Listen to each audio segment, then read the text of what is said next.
My girlfriend Janet returned to her first love right in front of me.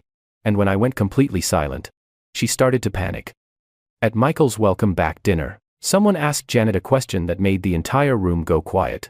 "Janet, is there anyone here you like?" She bit her lip, her eyes sparkling with emotion, and answered with a single word, "Yes," but when she said it, her gaze wasn't on me. It was fixed on Michael, her ex-boyfriend who had just returned from abroad after 3 years. Everyone expected me to sit there quietly, swallowing my pride like some pathetic fool. Instead, I stood up, looked directly at her, and said loud enough for everyone to hear, "You really are disgusting." The room froze. Janet's face went pale. Her friends gasped. Michael looked stunned. But I wasn't done. I had played the understanding boyfriend for too long, ignoring all the signs, all the late-night messages, all the times she mentioned his name with that faraway look in her eyes. Tonight, everything was about to change. Because what they didn't know was that I had already figured out their game. I had seen the matching profile pictures on social media, the same beach, the same sunset, clearly a couple's photo.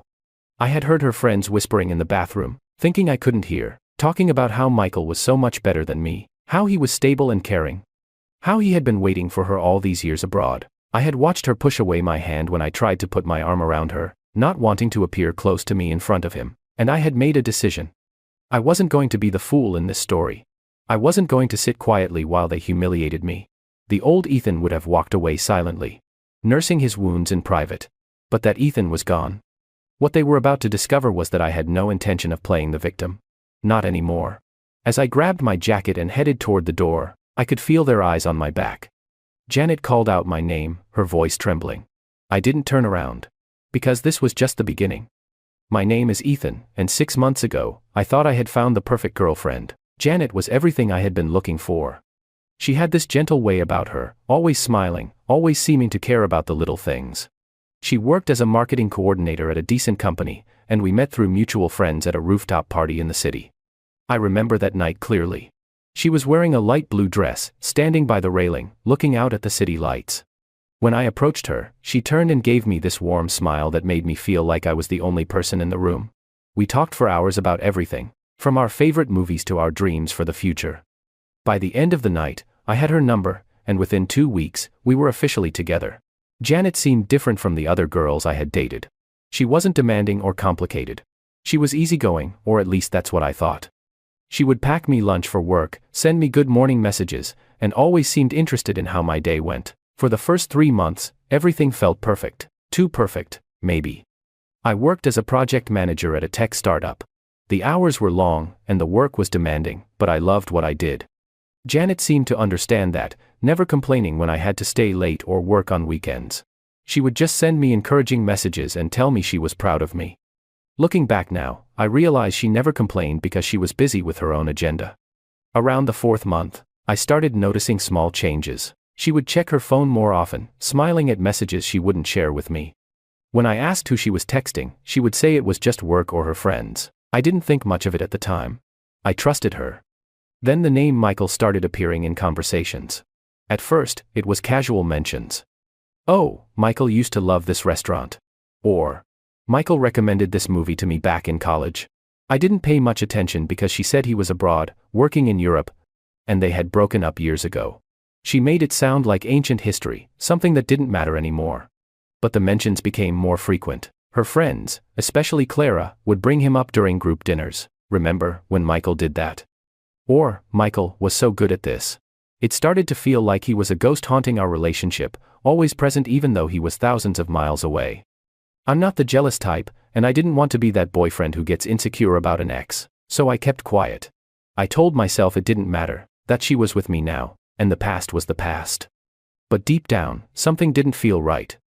Janet and I had our routines. Friday nights were movie nights at my apartment. Sundays, we would go to the farmer's market and cook together. She seemed happy, and I was happy. Or at least, I thought I was. There was always this small voice in the back of my mind, asking questions I didn't want to answer. Why did she never post pictures of us together on social media? Why did she always change the subject when I talked about future plans? Why did her eyes glaze over, sometimes when we were together, like her mind was somewhere else? 5 months into our relationship, she told me that some of her old college friends were coming back to town and wanted to have a reunion dinner. She asked if I would come with her. I said, yes, thinking it would be a good opportunity to meet more of her friends and become a bigger part of her life. She seemed a bit hesitant but eventually agreed to take me along. I thought it was just nervousness about introducing me to people from her past. I had no idea what I was walking into. The dinner was at an upscale restaurant downtown, the kind of place with dim lighting and expensive wine lists. When we arrived, there were about 8 people already there, sitting around a large table. Clara was there, along with a few others I had met before. Everyone was chatting and laughing, and the atmosphere seemed friendly enough. Then he walked in. Michael. I knew it was him immediately, even though Janet hadn't mentioned he would be there. The way everyone's faces lit up when they saw him, the way Janet's hand tightened around her purse, the way the entire energy of the room shifted. He was tall, well-dressed in a tailored coat and designer scarf, with that confident air of someone who had seen the world and come back successful. Janet's eyes literally sparkled when she saw him. She tried to hide it, but I noticed. I always notice. He greeted everyone warmly. And when he got to Janet, there was this moment, this pause, where they just looked at each other. It lasted only a few seconds, but it felt like an eternity. Then he turned to me, extended his hand, and said, "You must be Ethan. Janet's told me about you." I shook his hand, keeping my expression neutral. "Nice to meet you." We all sat down, and the dinner began. On the surface, everything seemed normal. People were catching up, sharing stories about their time in college, laughing about old memories. But underneath, there was tension. I could feel it in the way Janet kept glancing at Michael, in the way Clara and the others kept steering conversations toward him, in the way I was slowly being pushed to the edges of the group. At one point, someone asked Michael about his time abroad. He talked about his work in London, the projects he had been involved in, the places he had traveled. Everyone listened with rapt attention, like he was some kind of celebrity. And through it all, Janet sat there, smiling, hanging on his every word. I tried to put my arm around her shoulders at one point, just a casual gesture to remind everyone that we were together. But she subtly pushed my hand away, saying she needed to go to the bathroom. My throat went dry. What did that mean? Was she embarrassed to be close to me in front of him? As the night went on, I felt more and more like an outsider. This wasn't just a reunion dinner.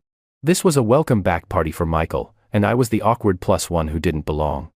But I stayed quiet. I observed. I listened. And I started to piece together a picture I didn't want to see. While Janet was in the bathroom, I sat at the table, pretending to be interested in the conversation around me. But my mind was elsewhere. I pulled out my phone and opened social media, searching for Michael's profile. It didn't take long to find him. His profile picture was a photo of him standing alone by the ocean, the sunset painting the sky in shades of orange and pink. It was a beautiful shot. Artistic even. Something about it felt familiar. I opened Janet's profile and scrolled through her photos. And there it was. The same beach. The same sunset. The same angle.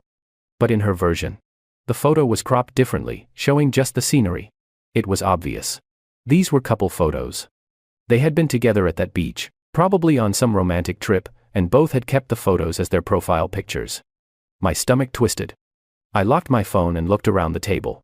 Clara was talking to another friend, but I could hear bits of their conversation. They weren't being particularly quiet, probably assuming I wasn't paying attention or didn't care. "I'm just saying," Clara said, leaning in conspiratorially. "Michael is so stable and mature. He knows how to treat people right. And they have so much history together." Her friend nodded. "Exactly. Not like Ethan, who's so focused on his work all the time. I mean, he barely even noticed when Michael started singing earlier. He was just sitting there, eating." Clara laughed softly. "Right?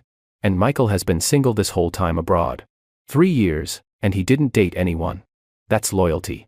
He's clearly been waiting for her." I felt my jaw tighten. They were talking about me like I wasn't even there. Or worse, like I didn't matter. Another voice chimed in. It was Sophie, one of Janet's college friends. "Honestly, I feel bad for Michael. He looked so sad when he was singing that song. You could tell he still loves her. 4 years of history doesn't just disappear." Clara sighed. "I know. I just hope Janet makes the right choice. She deserves someone who really understands her." The implication was clear. And that someone wasn't me. I glanced toward the bathroom, wondering how much longer Janet would be. When she finally came back, she seemed a bit flustered, avoiding eye contact with me as she sat down. I didn't say anything. Not yet. As the dinner continued, Michael suggested they play some games. Everyone agreed enthusiastically, and soon we were playing a question game where people had to answer honestly or take a penalty drink. The first few questions were harmless. Favorite vacation spot? Dream job? Embarrassing college memory? But then the questions started to shift. Someone asked Michael, "Do you have any regrets about the past?" He paused, his expression turning somber. He looked down at his drink, swirling it slowly, before answering. "Yes. I regret not fighting harder for something I cared about." His eyes flicked toward Janet. The table went quiet for a moment. Then someone quickly moved on to the next question, but the damage was done. I could see Janet shifting uncomfortably in her seat. A few rounds later, someone asked her, "Have you ever regretted a breakup?" Janet hesitated. She glanced at me, then at Michael, then back at her drink. I don't really think about the past that much." It was a non-answer, and everyone knew it. "Come on, that's not a real answer," Clara teased. "You have to be honest." Janet bit her lip. "Okay, fine. Maybe. Sometimes. I wonder what could have been different. But that doesn't mean anything." Michael's hand trembled slightly as he held his glass. I noticed. And so did Janet. Then came the final question, the one that would change everything. "Is there anyone at this table you have feelings for?" The room fell silent. All eyes turned to Janet. She looked around nervously, her face flushing. For a moment, I thought she would deflect, make a joke, or refuse to answer. But instead, she took a deep breath and said, "Yes." My heart stopped. She wasn't looking at me when she said it. Her eyes were on Michael. Everything inside me went cold. The noise of the restaurant faded into the background. I felt like I was watching the scene from outside my own body. This was it. The moment of truth. The confirmation of everything I had been trying to ignore. I stood up slowly, my chair scraping against the floor. Everyone turned to look at me. Janet's eyes went wide, panic flashing across her face. Michael looked startled. Clara and the others froze. I looked at Janet, my voice calm and steady. "You really are disgusting." Her mouth opened, but no words came out. I grabbed my jacket from the back of my chair and walked toward the door. Behind me, I could hear chairs moving, people whispering, someone calling my name, but I didn't stop. I pushed through the restaurant doors and out into the cool night air. My hands were shaking. Not from anger, but from the adrenaline of finally saying what I had been holding back.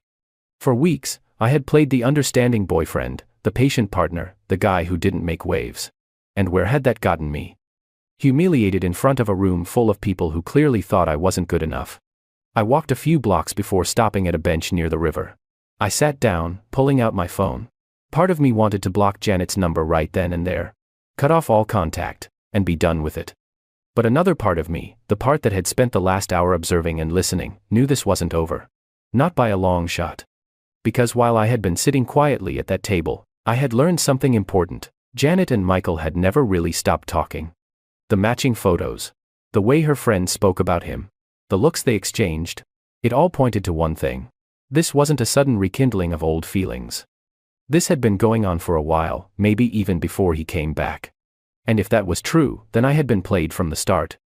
My phone buzzed. It was a message from Janet. "Ethan, please, let me explain. It's not what you think." I stared at the message for a long moment. Then I turned off my phone and leaned back against the bench, looking up at the night sky. The old Ethan would have responded immediately, desperate to hear her explanation, willing to forgive and move on. But the old Ethan was gone. I didn't go home that night. Instead, I checked into a hotel near the river. A quiet place where I could think without interruption. My phone kept buzzing with messages from Janet, each one more desperate than the last. "Ethan, please answer me. I know you're upset. But let me explain. It's not what it looked like. I was just confused. Please don't do this. We need to talk." I read each message but didn't reply. For the first time in our relationship, I had nothing to say to her. Words felt meaningless now. Everything she had said over the past 6 months suddenly seemed hollow, empty promises built on a foundation of lies. I lay on the hotel bed, staring at the ceiling, replaying every moment of our relationship in my mind. All those times she had smiled at me, had she been thinking of him? When she said she loved me, did she mean it, or was I just a placeholder until Michael came back? The question swirled in my head like a storm I couldn't escape. Around midnight, my phone rang. It was Janet calling. I watched it ring until it went to voicemail. She called again. And again. On the 4th call, I finally answered, but I didn't say anything. I just held the phone to my ear, waiting. Ethan. Her voice was shaky, like she had been crying. Ethan, please say something. Please. I remained silent.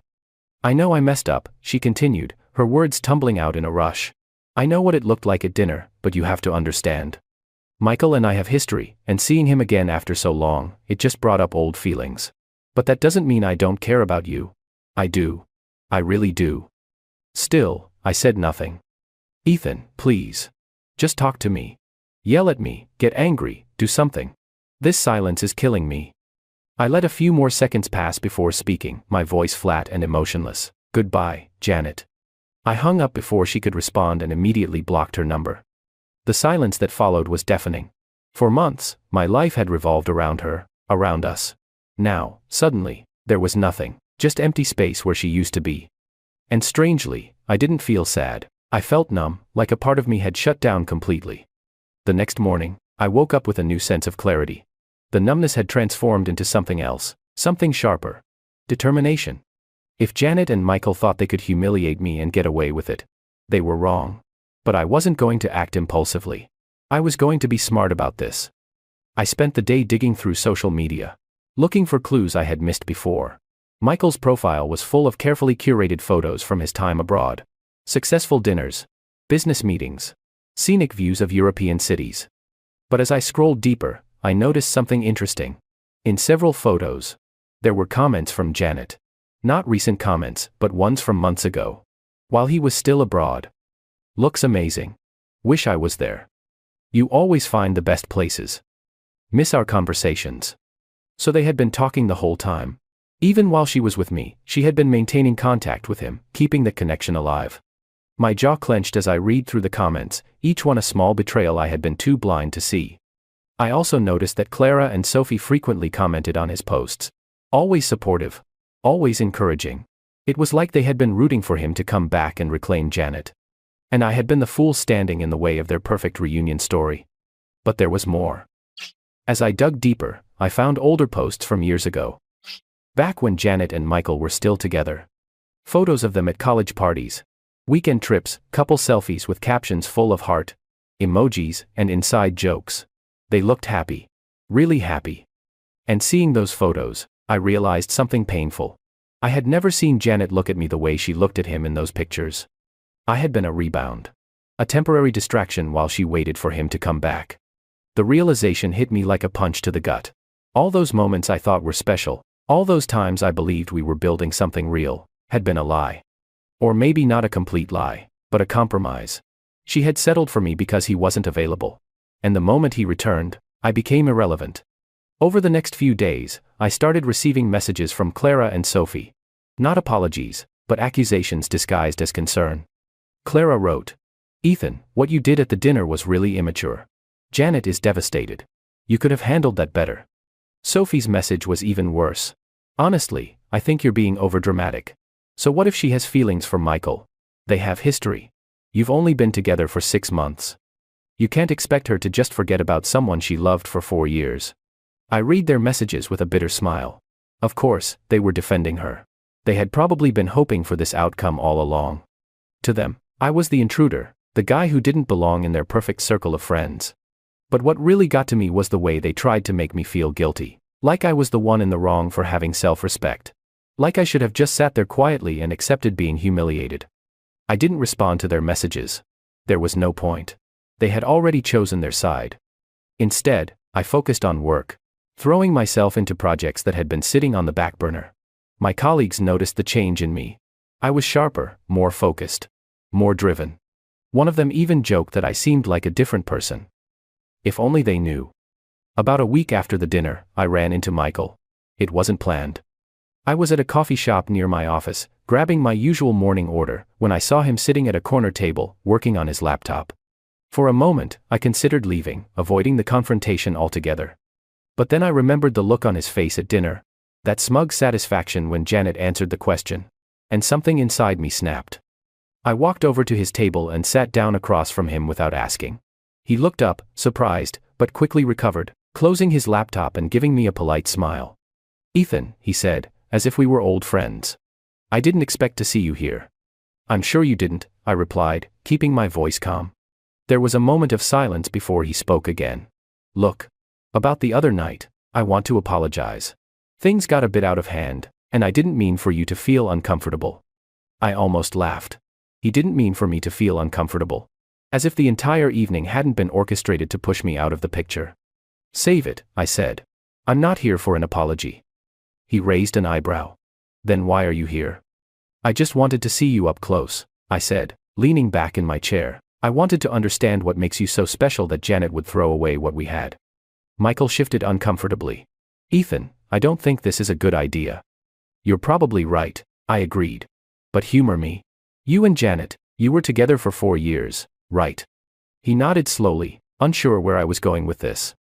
And when you left for Europe, you broke up. But you stayed in touch. You kept that connection alive, didn't you? His expression faltered. We're old friends. It's natural to stay in touch. Old friends, I repeated, tasting the words. Is that what you call it? Because from where I'm sitting, it looks like you never really let her go. You kept her on the hook, waiting for you to come back. That's not fair, he protested. I didn't ask her to wait for me. She moved on. She dated you. Did she though? I asked, my voice dropping. Or was I just keeping the seat warm until you returned? Michael didn't answer. He didn't have to. The guilt on his face said everything. I stood up, looking down at him. Enjoy your coffee, Michael. And enjoy Janet. You two deserve each other. As I walked out of the coffee shop, I felt lighter somehow. Like I had finally started to let go of the anger and hurt that had been weighing me down. But I also felt something else. A cold, calculated resolve. Because this wasn't over. Not even close. 2 weeks after the confrontation at the coffee shop, I received a call from an unknown number. Normally, I would have ignored it, but something made me answer. Hello. Ethan. The voice on the other end was female, unfamiliar, and hesitant. My name is Rachel. I'm a friend of Michael's from London. I frowned. Okay, how did you get my number? I got it from Janet's social media, she admitted. I know this is going to sound strange, but I need to talk to you about Michael. Can we meet? My curiosity was piqued. What is this about? I'd rather explain in person, Rachel said. Please. It's important. Against my better judgment, I agreed to meet her at a cafe the next day. When I arrived, I found a woman in her late 20s sitting at a corner table, nervously stirring her coffee. She had dark hair pulled back in a ponytail and tired eyes that suggested she hadn't been sleeping well. Ethan? She asked as I approached. I nodded and sat down. You said you needed to talk about Michael. What's going on? Rachel took a deep breath. I don't know how much you know about Michael's time in London, but there are things Janet doesn't know. Things he's been hiding. She pulled out her phone and showed me a series of photos. They were pictures of Michael with various women at parties, clubs, and restaurants. In some of them, he was clearly drunk, his arm around women who were not Rachel. Michael and I dated for about a year while he was in London, Rachel explained. He told me he had an ex back home, but that it was completely over. He said he had moved on and was ready for something new. I studied the photos. What happened? About 6 months ago, he started becoming distant, Rachel continued. He would talk about going back home, about unfinished business. I didn't think much of it at first, but then I found messages on his phone between him and Janet. They had been talking the entire time he was with me. My stomach tightened. What kind of messages? Romantic ones. Rachel said, her voice bitter. He would tell her he missed her, that he thought about her all the time, that he regretted leaving. Meanwhile, he was telling me that I was the only one he wanted. She swiped through more photos on her phone, stopping at screenshots of text messages. I leaned in to read them. The messages were dated from several months ago, right around the time Janet and I had started dating. I can't stop thinking about you, one message from Michael read. Being here without you feels wrong. Janet's response, I miss you too. But you're building your career. That's important. Nothing is more important than you. Michael had written back. When I come home, things will be different. I promise. I felt a wave of anger wash over me. So this had been planned all along. Michael had been laying the groundwork for his return, making sure Janet would be waiting for him. While I was completely in the dark. Why are you showing me this? I asked Rachel. Because I think you deserve to know the truth, she said. And because I'm tired of Michael getting away with manipulating people. He did it to me, and now he's doing it to Janet and you. She pulled out another document from her bag. There's something else. Michael wasn't just cheating emotionally. He has debts. Serious debts. He got involved with some bad investments in London and lost a lot of money. He's been lying about his success. I looked at the document. It was a copy of legal papers showing that Michael owed a significant amount to creditors in London. The polished, successful image he had been projecting was a facade. He came back because he had no choice. Rachel said. He's running from his problems, and he's using Janet as a safety net. Her family has money, doesn't she? I think that's part of his plan. I sat back, processing everything. This changed everything. Michael wasn't just a romantic rival. He was a con artist, manipulating Janet for his own benefit. What do you want me to do with this information? I asked. Rachel shrugged. Whatever you think is right. I just thought you should know the kind of person you're dealing with. After Rachel left, I sat in the cafe for a long time, thinking. Part of me wanted to go straight to Janet and show her everything. To expose Michael for the fraud he was. But another part of me, the part that was still hurt and angry, wanted to let her figure it out on her own. She had made her choice. Why should I save her from the consequences? But then I thought about the person I wanted to be. Did I want to be someone who walked away and let Janet get hurt out of spite? Or did I want to be someone who did the right thing, even when it was hard? That night, I made copies of everything Rachel had given me. The photos, the messages, the financial documents. I organized them into a folder and sat staring at it for hours, debating what to do. Finally, I sent a message to Janet. Not from my blocked number, but from a new email account I had created. We need to talk. Meet me at the park near your apartment tomorrow at 6 p.m. Come alone. I didn't sign it, but I knew she would know it was from me. The next evening, I arrived at the park early and sat on a bench overlooking the pond. The sun was setting, casting long shadows across the grass. At exactly 6 p.m., Janet appeared, walking slowly toward me. She looked tired, her eyes red like she had been crying. She sat down next to me, keeping a careful distance between us. Ethan, she said softly. I've been trying to reach you. I know, I replied, not looking at her. I'm sorry, she said, her voice breaking. I'm so sorry for everything. I never meant to hurt you. I finally turned to face her. Do you love him? She hesitated, and that hesitation told me everything I needed to know. I don't know, she admitted. I thought I was over him, but when he came back, all those old feelings came rushing back. I got confused. I made a mistake. A mistake, I repeated. Is that what I was? A mistake? No, she said quickly. You weren't a mistake. What we had was real. It's just, Michael and I have so much history, and I didn't know how to handle seeing him again. I pulled out the folder and handed it to her. Before you make any decisions, you should see this. Janet opened the folder, her expression confused. As she looked through the contents, her face went pale. She flipped through the photos, read the messages, studied the financial documents. Her hands started to shake. Where did you get this? She whispered. Someone who cares about the truth, I said. Michael isn't who you think he is, Janet. He's been playing you. And me. And probably everyone else in his life. Tears started streaming down her face. I don't understand. He said he had been working, that he was successful.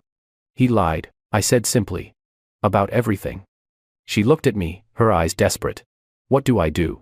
And that's when I realized something. This wasn't my problem to solve anymore.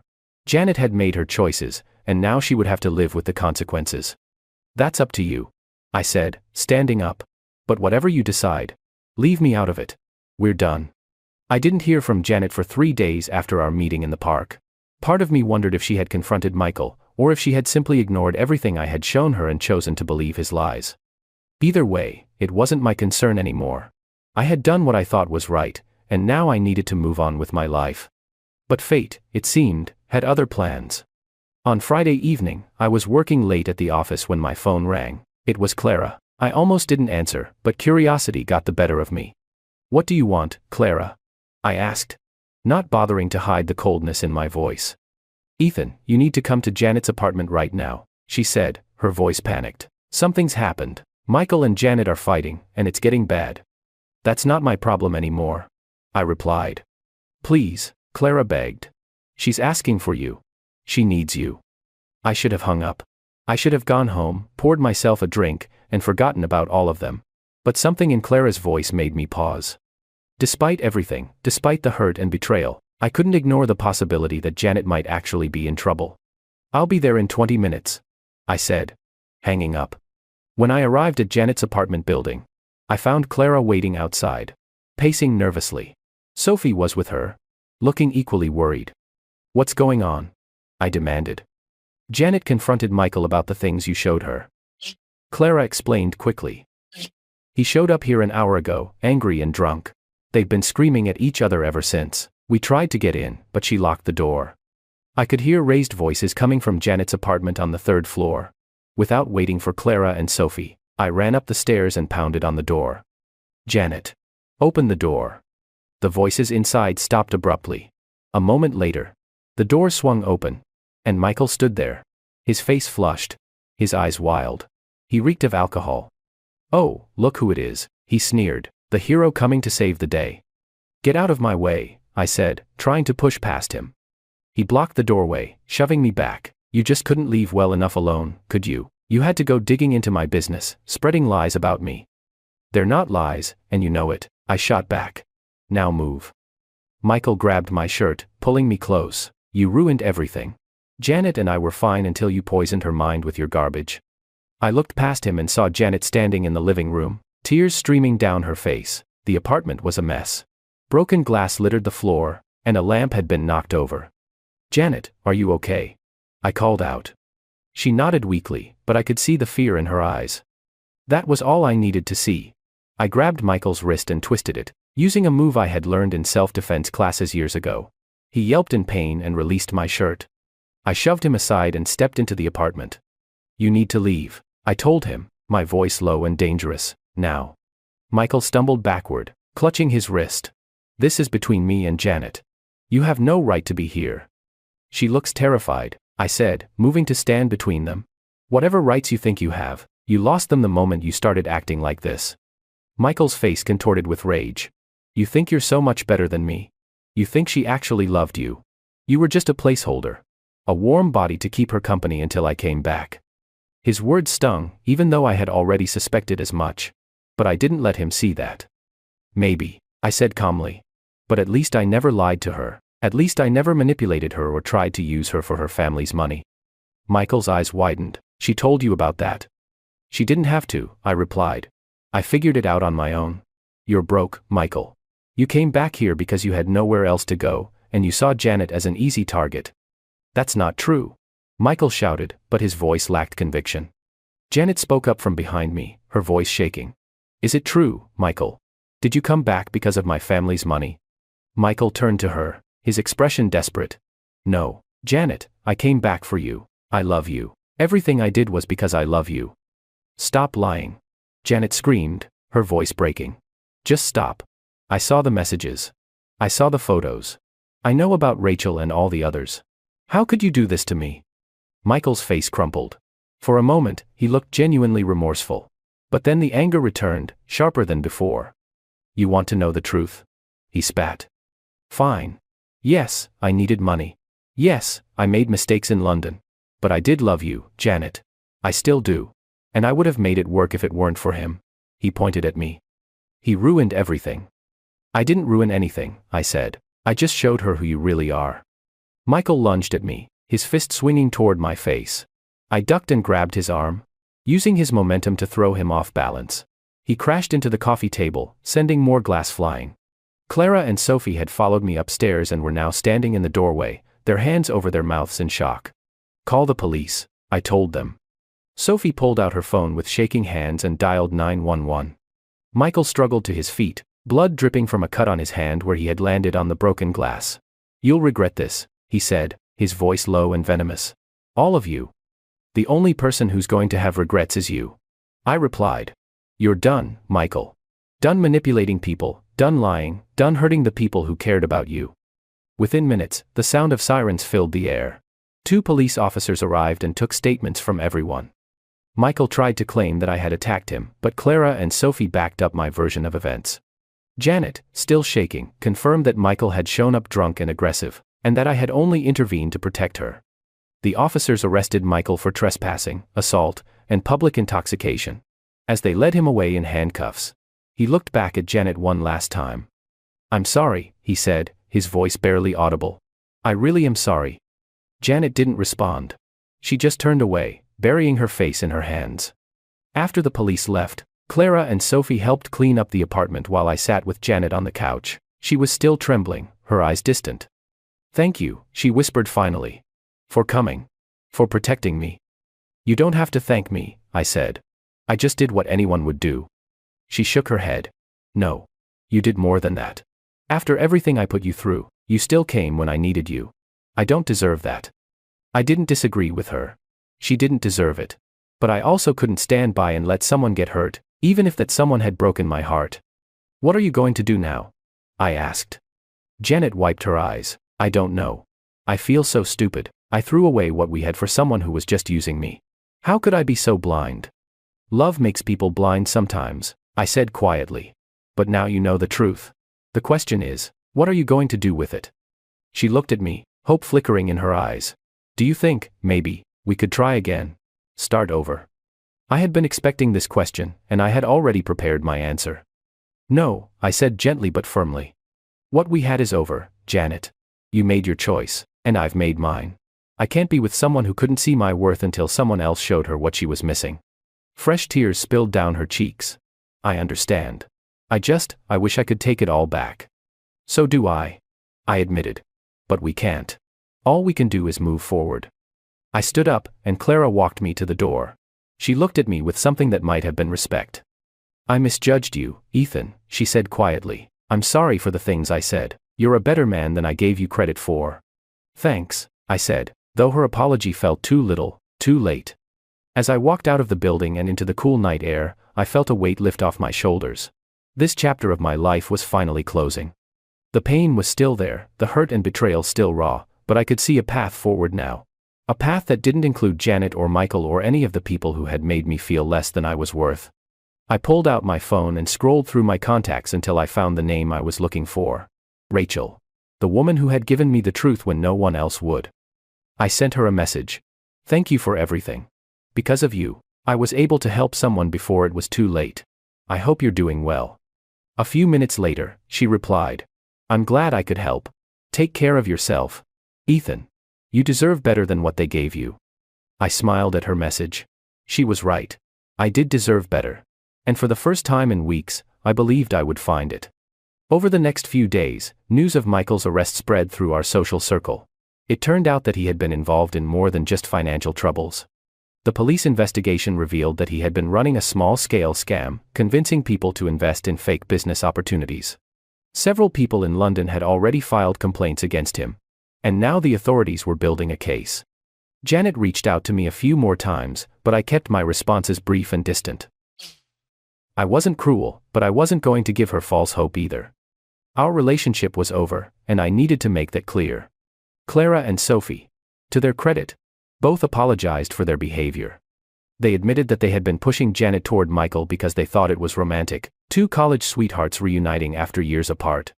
They hadn't considered how their actions were hurting me, or how they were enabling Michael's manipulation. I accepted their apologies, but I also knew that our friendships, such as they were, would never be the same. Trust, once broken, is hard to rebuild. As for me, I threw myself into my work and started reconnecting with old friends I had neglected during my relationship with Janet. I joined a gym, picked up hobbies I had abandoned, and slowly started to feel like myself again. One evening, about a month after everything had happened, I was at a bookstore browsing through the new releases when someone tapped me on the shoulder. I turned around and found myself face to face with a woman I didn't recognize. She had warm brown eyes and a friendly smile. "Excuse me," she said, "I think you dropped this." She held out a bookmark that had fallen from one of the books I had been looking at. "Oh, thank you," I said, taking it from her. She smiled. "No problem. By the way, that's a great book you were looking at. I read it last month. Highly recommend it." We started talking about books, and before I knew it, an hour had passed. Her name was Emma, and she was a teacher at a local high school. She was funny, intelligent, and genuinely interested in what I had to say. When we finally said goodbye, she handed me her number. "In case you ever want to discuss books," she said with a playful smile. As I walked out of the bookstore, I couldn't help but smile. Maybe, just maybe, this was the beginning of something new. Something better. Something real. 3 months had passed since that chaotic night at Janet's apartment, and my life had changed in ways I never expected. The pain of betrayal had slowly transformed into something else, not quite forgiveness, but a kind of acceptance. I had learned valuable lessons about trust, self-worth, and the importance of recognizing red flags before they turned into disasters. Emma and I had been seeing each other regularly.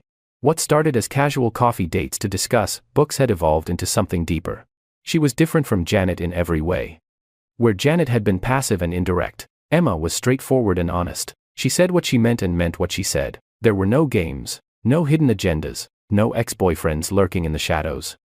One Saturday afternoon, Emma and I were having lunch at a small Italian restaurant when my phone buzzed. It was a message from an unknown number.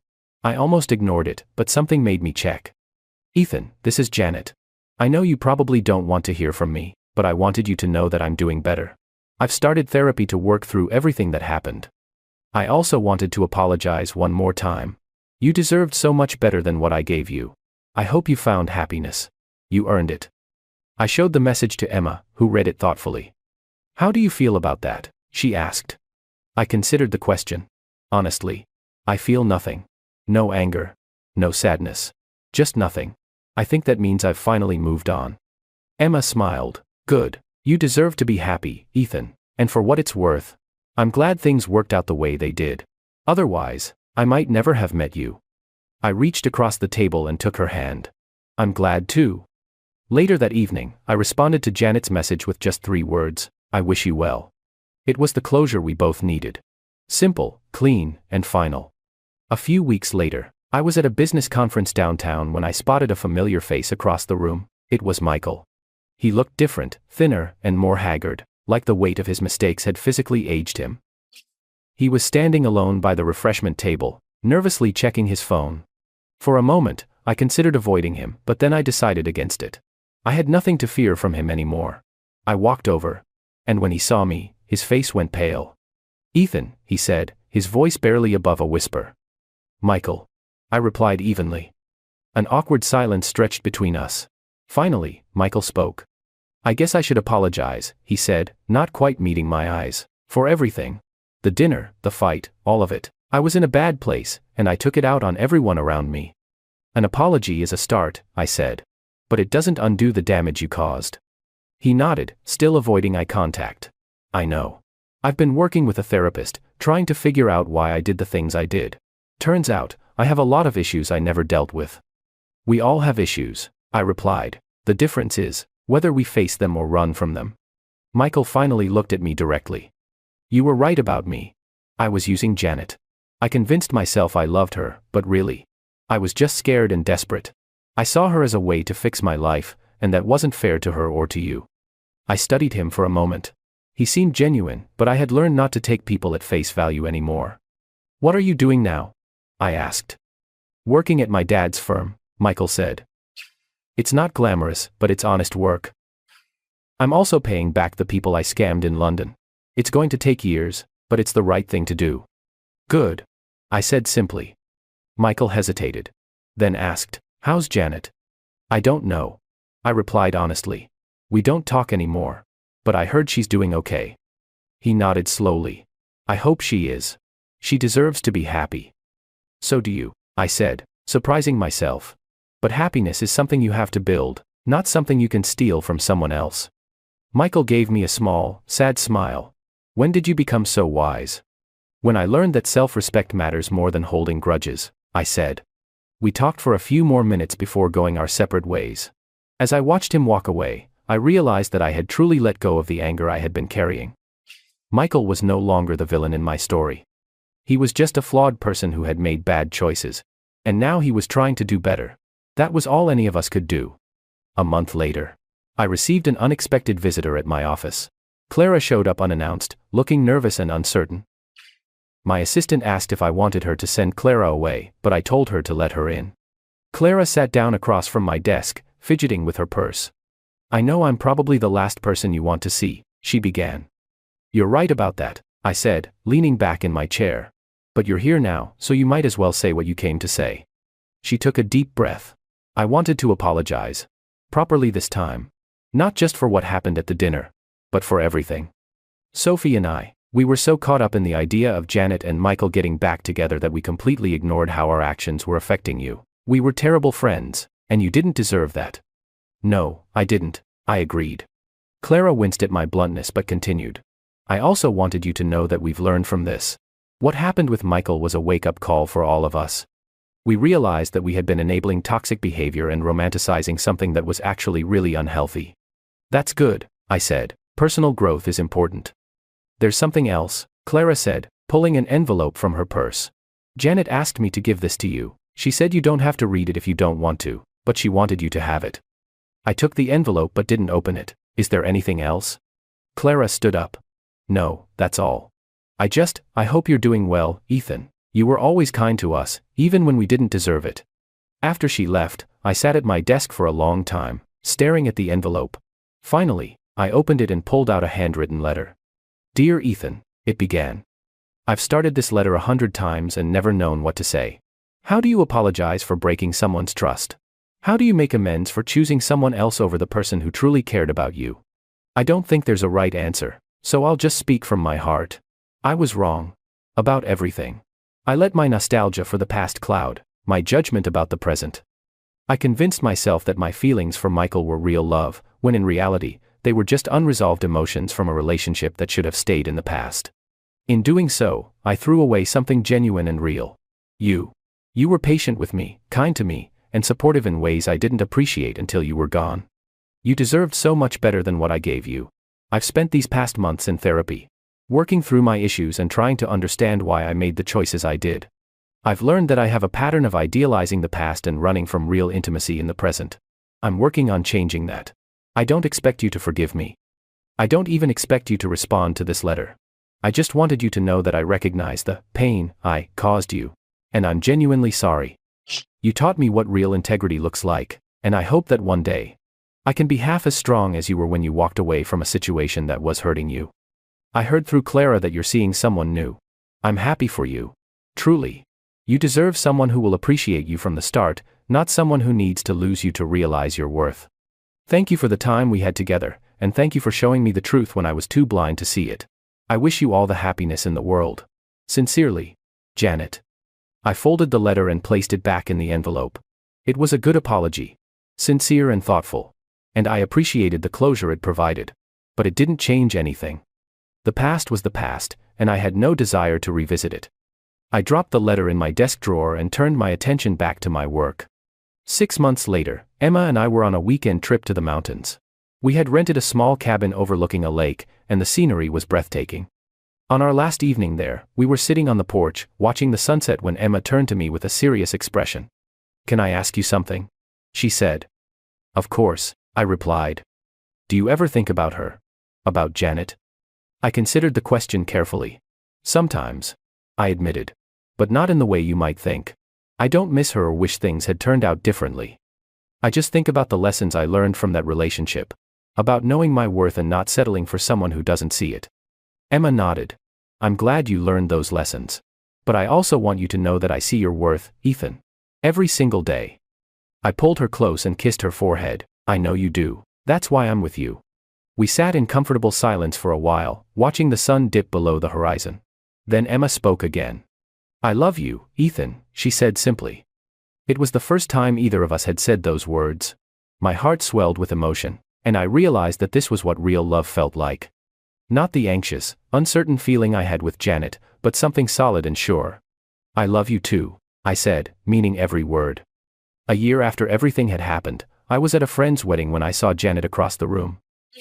She was there with a date, a man I didn't recognize. She looked happier, more confident than I remembered. When our eyes met, she gave me a small smile and a nod. I returned the gesture. Later in the evening, we found ourselves at the same table during dinner. The conversation was polite and surface level, the kind of small talk you make with someone who used to be important but isn't anymore. You look well, Janet said at one point. So do you. I replied. How have you been? Good, she said. Really good, actually. I'm still in therapy, and it's helping a lot. And this is David. She gestured to her date. We met at a book club 3 months ago. David shook my hand. Nice to meet you. You too, I said. Emma, who was sitting next to me, introduced herself, and soon the four of us were having a surprisingly pleasant conversation. It was surreal, sitting there with my ex-girlfriend and my current girlfriend, but it didn't feel awkward or painful. It just felt like life moving forward. As the evening wore on and the dancing began, Emma and I stepped onto the floor. As we swayed to the music, she looked up at me and smiled. "Are you okay?" she asked. "More than okay," I said. "I'm exactly where I'm supposed to be." And I meant it. The pain of betrayal had faded, replaced by gratitude for the lessons I had learned and the person I had become. I had learned that silence could be more powerful than anger, that walking away took more strength than staying, and that real love wasn't about grand gestures or dramatic reunions. It was about finding someone who saw you, valued you, and chose you every single day. As Emma and I danced under the twinkling lights, I realized that my story with Janet had never been about her at all. It had been about me, learning to value myself enough to demand better. And now, I had found it.